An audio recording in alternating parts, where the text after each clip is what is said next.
Friends, welcome to Sudhasri kitchen. Idli தோசைக்கு மாவு இல்லாத போது இந்த மாதிரி இன்ஸ்டண்ட்டாக நம்ம பாசிப்பருப்பு இட்லி செஞ்சு பூண்டு சட்னி வச்சு சாப்பிட்டா சூப்பராக இருக்குங்க. இது எப்படி செய்யுது அப்படின்னு வீடியோக்குள்ளே போய் பார்க்கலாமா? ரொம்ப ஈஸியாக செய்யக்கூடிய இந்த பாசிப்பருப்பு இட்லிக்கு ஒரு கப்புக்கு நான் பாசிப்பருப்பு எடுத்திருக்கேன். எந்த கப்பில் எடுக்கிறோமோ அதே கப்பில் எல்லா பொருளையும் அளந்துக்கலாம்.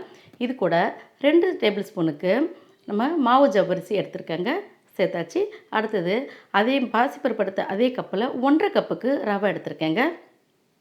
இப்போ இது நம்ம ரெண்டையும் நல்லா தண்ணி ஊற்றிட்டு நல்லா அலசி எடுத்துகிட்டு வந்துடலாங்க. தண்ணி ஊற்றியாச்சு. அடுத்தது இப்போ அதை நல்லா இப்படி களைஞ்சி விட்டு நம்ம அழுக்கு போக நம்ம இதை கழுவி எடுத்துகிட்டு வந்துடலாங்க. அடுத்தது கழுவி எடுத்துகிட்டு வந்துட்டு இது மூழ்கிற அளவுக்கு தண்ணி சேர்த்துக்கலாம். நம்ம உடனே நமக்கு வேலையாகணும் அப்படின்னா நம்ம சுடு தண்ணி ஊற்றிட்டோம்னா அந்த பாசிப்பருப்பு சீக்கிரமாக நமக்கு நல்லா ஊறி வந்துடும். ஒரு 2 மணி நேரம் இது ஊறட்டுங்க. இப்போ 2 மணி நேரம் கழித்து திறந்து பார்க்கலாம்.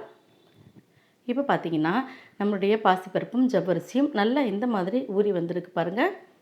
இப்போ ஊறி வந்திருக்கிற இந்த ஜவ்வரிசி இந்த பாசிப்பருப்பை நம்ம ஒரு மிக்ஸி ஜாருக்கு தண்ணியெல்லாம் இந்த மாதிரி வடிச்சிட்டு நம்ம எப்படி சேர்த்துக்கலாங்க. தண்ணியெல்லாம் வடிச்சிட்டு சேர்த்து அரைச்சா தான் நமக்கு இட்லி ஊற்றுறது கரெக்டாக இருக்கும். இப்போ ஊற வச்ச அதே தண்ணி கொஞ்சமாக சேர்த்துட்டு நல்லா நைஸாக அரைச்சி எடுத்து வந்துடலாங்க.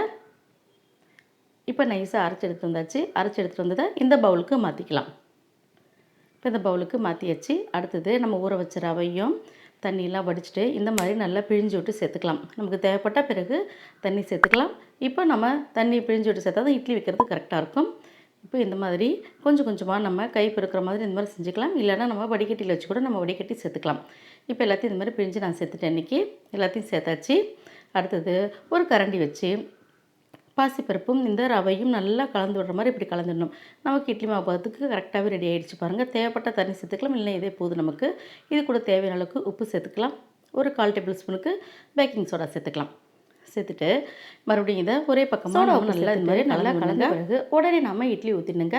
இப்போ நல்லா உப்பும் சோடாப்பும் நல்லா கலந்து வர்ற வரைக்கும் நம்ம கலந்து எடுத்தாச்சு. அடுத்தது இந்த மாதிரி ஒரு இட்லி தட்டு எடுத்துக்கலாங்க. இப்போ நான் வழக்கம் போல் இதில் ஆயில் அப்ளை பண்ணிக்கலாம். நம்ம இதேமாதிரி எல்லா தட்டையும் ஆயில் அப்ளை பண்ணி எடுத்துகிட்டு வந்துடலாம். இப்போ கொஞ்சம் கொஞ்சமாக நம்ம இட்லி ஊற்றுற மாதிரி ஒரு கரண்டி இதில் ஊற்றிடலாங்க. இப்போ ஊற்றியாச்சு. இப்போ எல்லா தட்டும் ரெடி பண்ணி வச்சுட்டேன். இப்போ இதை அப்படியே எல்லாத்தையும் நான் வேக வச்சு எடுத்துகிட்டு வர போகிறேங்க. இப்போ வேக வச்சு எடுத்துகிட்டு வந்தாச்சு. நம்மளுடைய பாசிப்பருப்பு இட்லி ரொம்ப சீக்கிரமாக அட்டகாசமாக சீக்கிரமாக ரெடி ஆகிடுச்சு பாருங்கள். சூப்பராக நம்மளுடைய பாசிப்பருப்பு இட்லி ரெடி. உங்களுக்கு இந்த பாசிப்பருப்பு இட்லி பிடிச்சிருந்துச்சுன்னா சுதாஸ்ரீ கிச்சனுக்கு சப்ஸ்கிரைப் பண்ணுங்கள். ஃப்ரெண்ட்ஸ் அண்ட் ரிலேட்டிவ்க்கு ஷேர் பண்ணுங்கள், லைக் பண்ணுங்கள், கமெண்ட் பண்ணுங்கள். ஆரோக்கியமானதையும் சமைப்போம், ஆனந்தமாக இருப்போம். தேங்க்யூ.